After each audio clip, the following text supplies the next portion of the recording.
कहीं भी अटल जी, आपकी आत्मा जहां कहीं भी हो, आप हमारी आवाज को सुनिए, हमें आशीर्वाद दीजिए कि हमें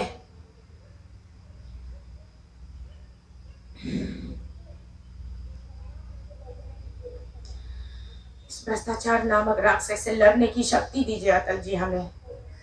और मोदी जी के मन में अटल जी आप जाइएगा, उनके मन की द्वार को खोलिएगा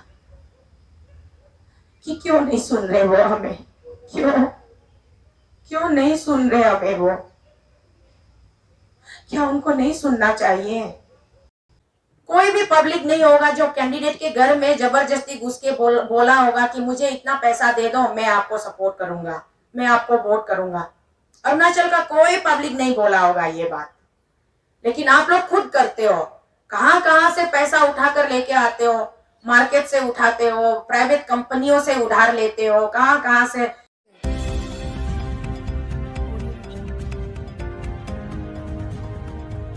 किया है, वोटिंग की है बीजेपी को।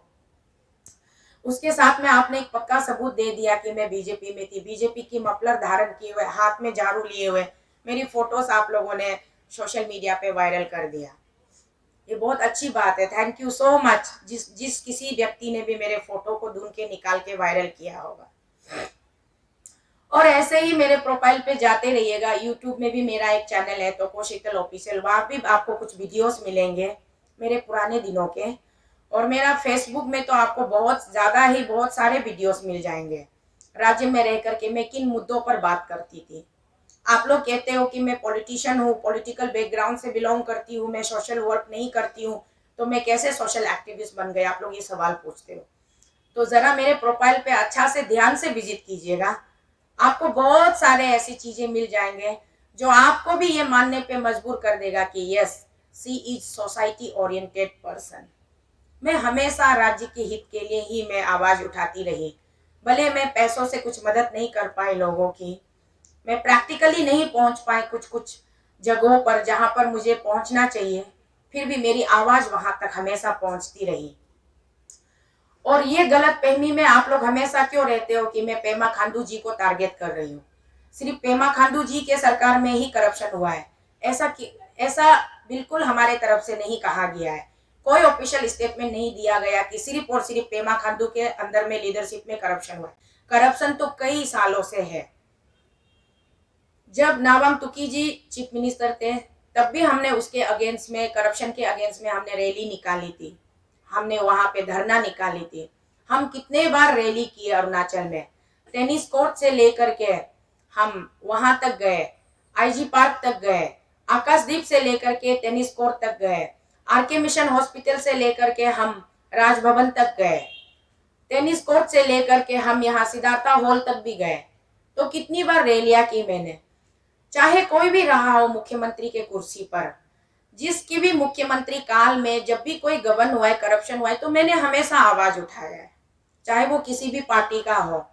जिसको मैंने समर्थन किया है, मैंने वोट किया है, वो इलेक्टेड रिप्रेजेंटेटिव अगर गलत किया तो मैंने उसके गलती पर भी आवाज उठाई है। मैं कभी चुप से बैठी नहीं हूँ, कितने कितने मुद्दों पर मैंने बात किए हैं। अरुणाचल में जब भी कोई ऐसा सनसनीखेज मुद्दा उठता है तो हर मुद्दे पर मैंने अपना राय रखा है, खुलकर रखा है सबके सामने। तो कंफ्यूज होने की जरूरत ही नहीं है।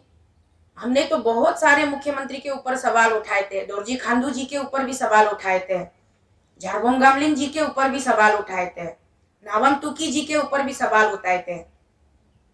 उस बीच में केवल एक ऐसा बंदा था जिसके ऊपर हमने सवाल नहीं उठाया था, वो था लेत कालिको फूल जी, क्योंकि वो पब्लिक चीफ मिनिस्टर थे, वो वाकई में पब्लिक के लिए काम कर रहे थे।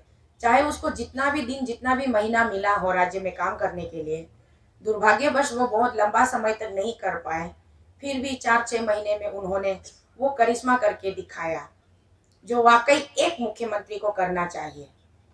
आज आप लोग देखिए, रामकृष्ण मिशन हॉस्पिटल में जाके देखिए, गंगा में हर हॉस्पिटल का पूरा इंटीरियर उन्होंने चेंज करवा दिया, बेड बदलवा दिए, उसके मैट्रेसेस पूरे चेंज करवा दिए, और हर बेड के सामने उन्होंने ऑक्सीजन मशीन इंस्टॉल करवा दिया उनके कार्यकाल में। और कहां पर पानी गंदा आ रहा है, साफ पानी नहीं आ रहा है, तो वो टंकी पर पहुंच जाते थे। यहाँ तक कि पब्लिक टॉयलेट्स के लिए भी वो जगह जगह जाके इंस्पेक्शन करते थे।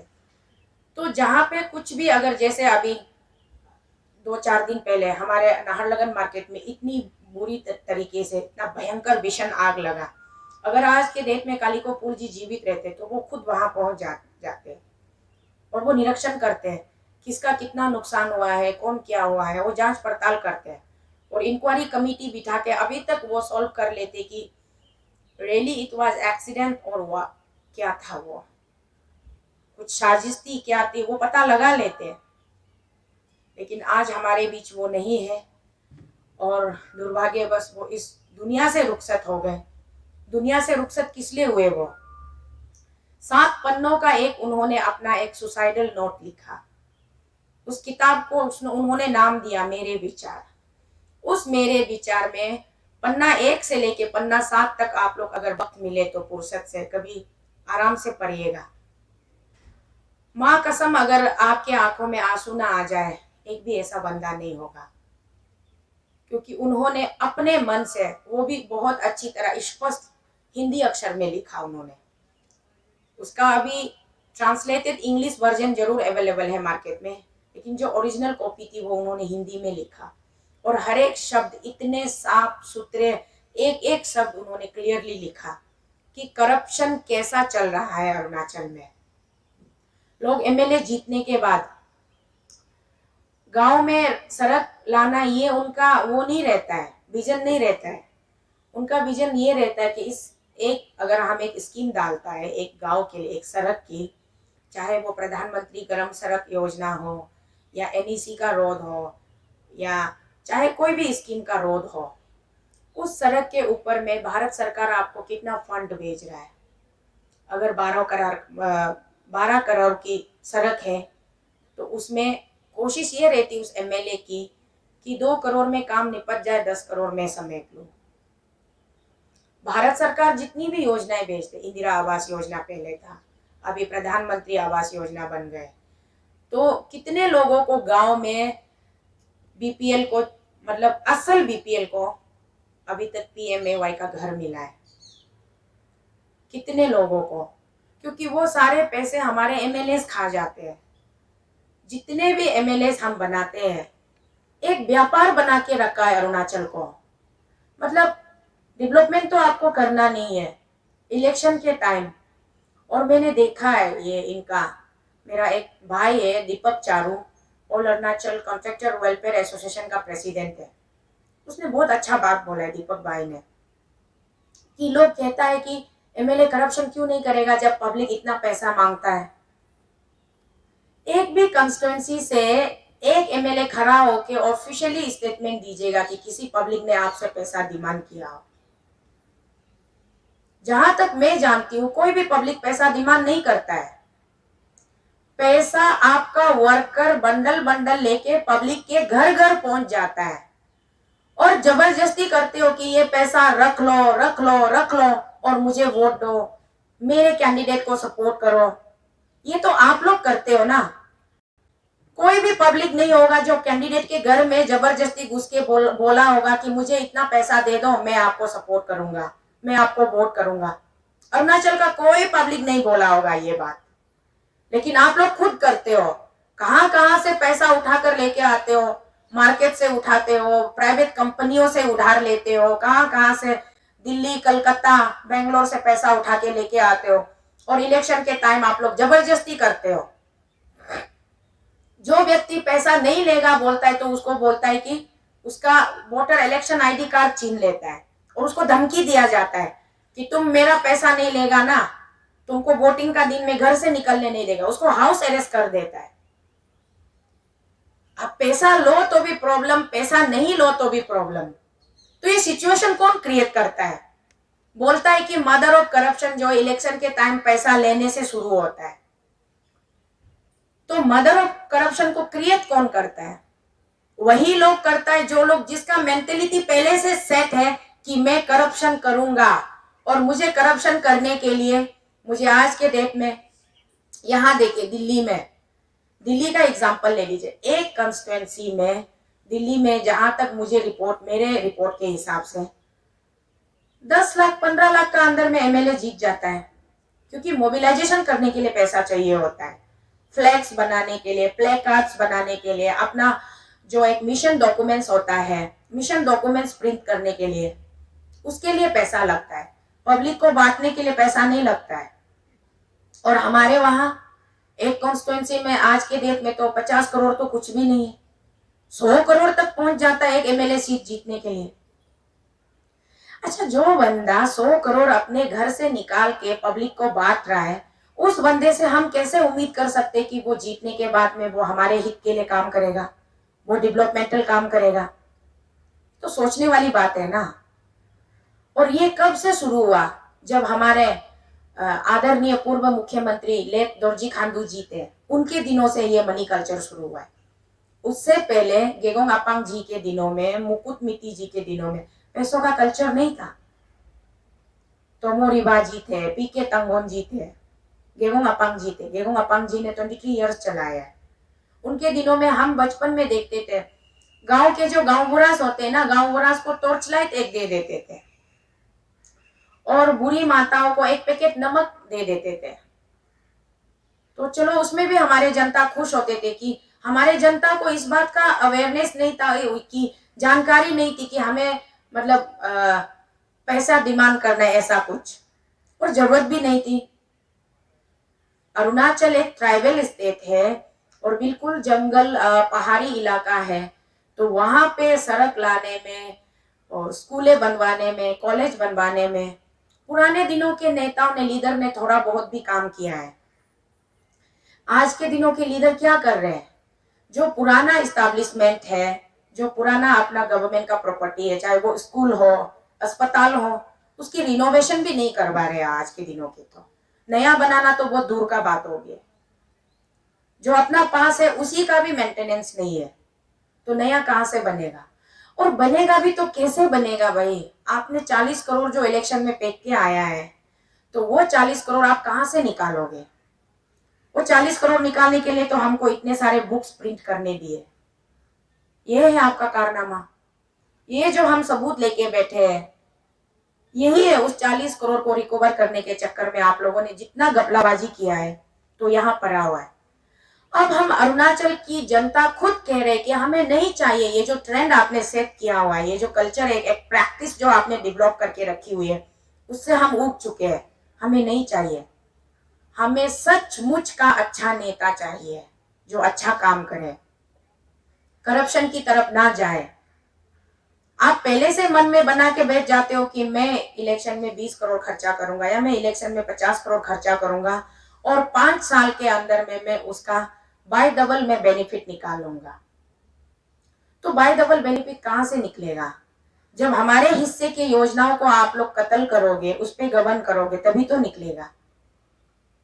तो इसलिए ये गलत स्टेटमेंट है कि लोग पैसा मांगते इसलिए करप्शन होता है। स्टेटमेंट ये है कि लोग पैसा मांगते नहीं है, पैसा जबरदस्ती आप बांटते हो, उसके बाद आप करप्शन करते हो, क्योंकि ये आपका एक बिजनेस बन चुका है। 5 साल तक किसी को भी अपने घर के आसपास भी भटकने नहीं देते हो। वो कहते हो कि इलेक्शन तुमने मुझे फ्री में सपोर्ट किया था, हमने तो तुमको पैसा दिया था ना वोट का, अब किस बात के लिए तुम बात करने आए हो? मैंने कई एमएलए को ऐसे बोलते हुए पर्सनली मैंने देखा भी है, सुना भी है। तो हम जो आम पब्लिक जो है, जनता जो है, हम आज के डेट में ये मांग कर रहे हैं कि अरुणाचल में करप्शन इस प्रकार छा गया कि उसको मिटाना नामुमकिन सा जैसा दिखाई देता है। तो करप्शन नहीं है बोल के जब लोग बोलते हैं, इसीलिए हम डिमांड कर रहे हैं कि हमें सीबीआई दे दीजिए, ईडी दे दीजिए। सीबीआई इन्वेस्टिगेट कर लेगा, क्योंकि हमारे बातों पर तो किसी को भरोसा है नहीं। हम खुद खुलेआम बता रहे, पूरा किताब एक बुक स्टॉल सजा के रखे हुए हैं, हम बता रहे कि करप्शन हो रहा है। जब हमारे बातों पर आपको विश्वास नहीं है तो हम क्या करें? हमारे पास तो सीबीआई का टैग नहीं है, तो कम से कम जो भारत सरकार के पास जो एक सबसे हाईएस्ट लेवल का जो एक डिपार्टमेंट है, एजेंसी है इन्वेस्टिगेशन के लिए, हम उसी की तो मांग कर रहे हैं। तो भारत सरकार में जो हमारे आदरणीय प्रधानमंत्री जी आप बैठे हैं, पिछले 1 महीने से हम यहाँ जंतर मंतर पर डटे हुए हैं। आज हमारा 10वां दिन है। हमें हर एक दिन का एक एक दिन का परमिशन मिलता है, नहीं तो हम पूरा 30 दिन यहीं रहते हैं अगर आप हमें अलाउ करते तो। हम मजबूर है, कानून के दायरे में है, चाह करके भी हम बाहर वेट करते कि हमारा अगला डेट कब आएगा। हम बेसब्री से इंतजार करते कि हमारा अगला डेट जल्दी आ जाए, फिर हम अपनी मन की बात करें, अपनी व्यथाओं को सुनाएं। तो यूं 4-4 दिन गैप होके हमें जो डेट मिलता है तो हम आ जाते हैं, नहीं तो हम पूरा 30 दिन यहीं पर बैठे रहते हैं अगर पहले पुराने दिनों की तरह परमिशन अगर अवेलेबल होते तो। आज के डेट में हमारे सबसे उच्चतम न्यायालय जो है हमारी देश की ऑनरेबल सुप्रीम कोर्ट ने ये जजमेंट दिया हुआ है, डायरेक्शन दिया हुआ है कि धरना सिर्फ 1 दिन का होना चाहिए। इसी के चलते हम विवश हैं, हम मजबूर हैं। तो प्रधानमंत्री जी, मैं आपसे आज बात करने यहाँ आई हूँ। हम पिछले 1 महीने से यहाँ जंतर मंतर से चीख चीख कर चिल्ला चिल्ला कर हम ये आपको बता रहे हैं कि हम परेशान हैं। तो आप मतलब इलेक्शन के मैदान में जाकर के क्या बोलोगे? बीजेपी का नारा है जीरो टॉलरेंस इन करप्शन। तो वो जीरो टॉलरेंस जो है यहाँ 1000% आप टॉलरेट कर रहे हो अरुणाचल में, तो कहाँ गई वो जीरो टॉलरेंस? गुजरात के लोगों को क्या बताओगे कि हमारे अरुणाचल प्रदेश राज्य में 1000 गुना में करप्शन चल रही है, फिर भी हम आंखें मूंदे कान बंद करके हम बैठे हुए हैं। चाहे जो मर्जी, जितनी मर्जी, जिसको जितनी चोरी करनी हो कर ले, जितना गबन करना हो कर ले, हम उस पर कुछ नहीं बोलते। लेकिन हम गुजरात में बोलेंगे, हम गुजरात में करप्शन होने नहीं देंगे। ऐसा बोलोगे क्या आप? हम हिमाचल में करप्शन होने नहीं देंगे। मोदी जी, मेरी औकात नहीं है आपसे कुछ भी बोलने की, फिर भी मैं आपसे विनती करती हूँ, आप अरुणाचल के करप्शन के इशू के ऊपर जल्द से जल्द एक्शन लीजिए। नहीं तो हमारे पास तो गाड़ी भी नहीं है, पैसे भी नहीं है, जो पैसे थे जैसे तैसे मैनेज करके हम खा पी रहे, फिर भी हम गुजरात का रास्ता शायद ट्रेन से होके जाता है। Thank you. तो हमारा अरुणाचल अगेंस्ट करप्शन टीम जो है आपके पीछे पीछे गुजरात आ जाएंगे। आप जहां कहीं भी आप भाषण दोगे, हम वहां पहुंचकर आपको बताएंगे कि नहीं, अरुणाचल में करप्शन है, पहले उसको ठीक कीजिए।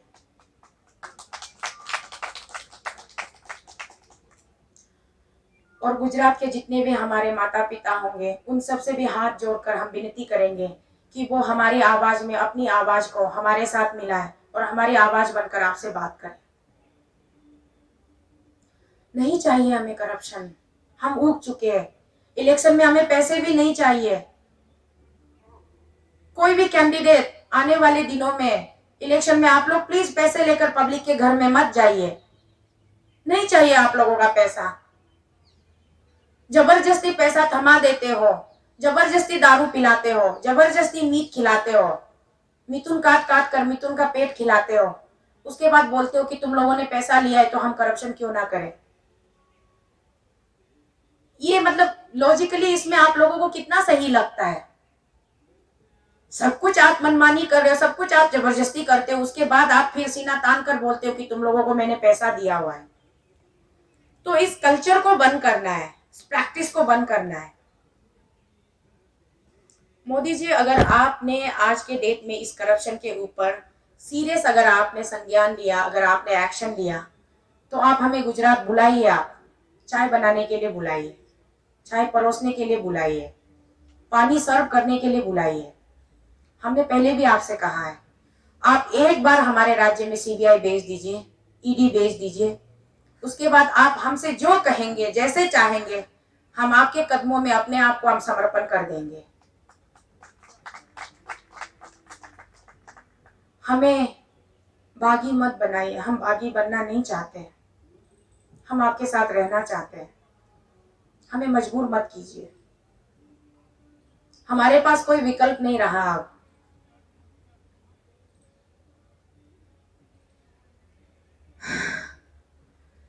हम किसी पार्टी से प्रेरित नहीं हुए हैं, फिर भी हम मजबूर हो जाएंगे कि देश में कौन सा ऐसा पार्टी है जो अच्छा काम कर रहा है, हम ढूंढने की शुरू कर देंगे। जो पार्टी अच्छा काम कर रहा है हम उनसे मदद मांगेंगे।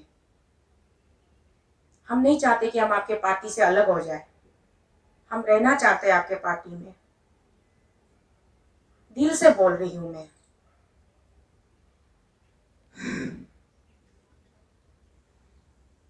चाहे गुजरात बुला लीजिए या हिमाचल बुला लीजिए, जहां भी बुलाइए हम आ जाएंगे, लेकिन पहले सीबी और ईडी भेज दीजिए।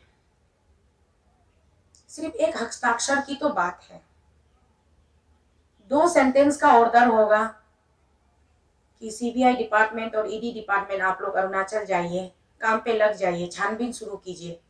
यही तो आपको लिखना है कागज में। 2 सेंटेंस का ऑर्डर होगा, उस पर सिर्फ एक हस्ताक्षर नरेंद्र मोदी जी की चाहिए। उसको देने में आप इतना कंजूसी क्यों कर रहे हो? ना एक पैसा आपका जाएगा। आपके प्रधानमंत्री के ऑनोरेरियम से, सैलरी से तो हम आपको एक कप चाय भी नहीं मांग रहे, एक पैसा नहीं मांग रहे हम आपसे। आपने भी तो शपथ ली थी ना, प्रधानमंत्री कुर्सी में आने से पहले आपने खड़े होकर के शपथ ली थी कि मैं कोई भेदभाव नहीं करूंगा और अपने देश की, हमारी जो कॉन्स्टिट्यूशन है, संविधान है, उसके अंदर रहकर, संविधान के तहत मैं हर एक देशवासियों का मैं सेवा करूंगा, किसी को मैं भेदभाव नहीं करूंगा, किसी को जाति से, कास्ट से, क्रीड से, ऊंच नीचता में फर्क नहीं करूंगा, मैं हमेशा ईमानदार रहूंगा अपने प्रति। यही तो शपथ आपने लिया था ना। तो उस शपथ के वास्ते मैं आज आपसे हाथ जोड़कर, जोली फैलाकर मांग रही हूं कि मुझे सिर्फ और सिर्फ अरुणाचल में सीबीआई दे दीजिए, ईडी दे दीजिए बस। क्या ये संविधान के अंदर में नहीं आता है? आपके शपथ के अंदर में नहीं आता है?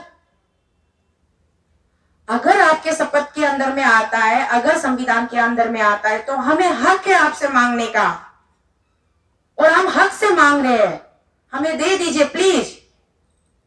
और बंद करवा दीजिए ये नौटंकी बाजों को। आए दिन मीडिया में आकर के कुछ ना कुछ ड्रामा करते रहते हैं, सास बहू सीरियल वाला ड्रामा करते रहते हैं, कभी ये तो कभी वो, कभी वो तो कभी ये। नहीं देखना है हमें ये सब ड्रामाबाज।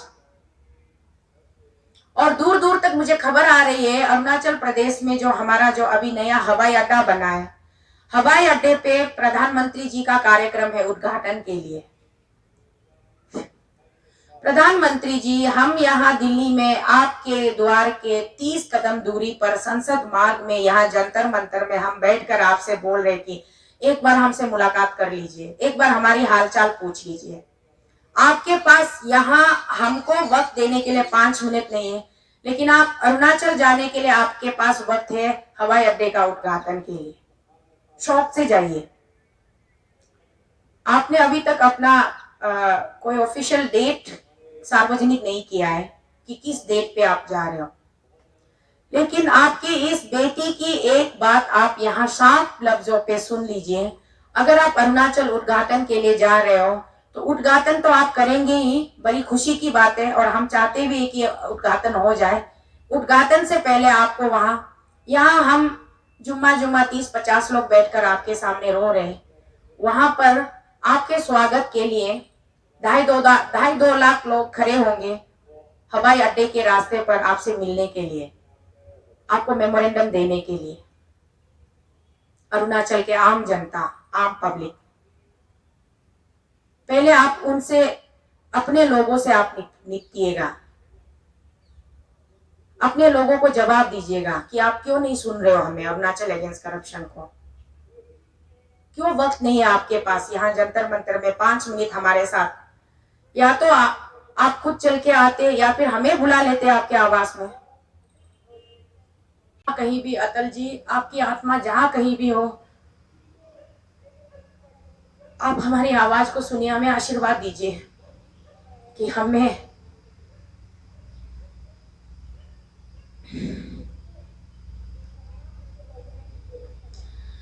इस भ्रष्टाचार नामक राक्षस से लड़ने की शक्ति दीजिए अटल जी हमें।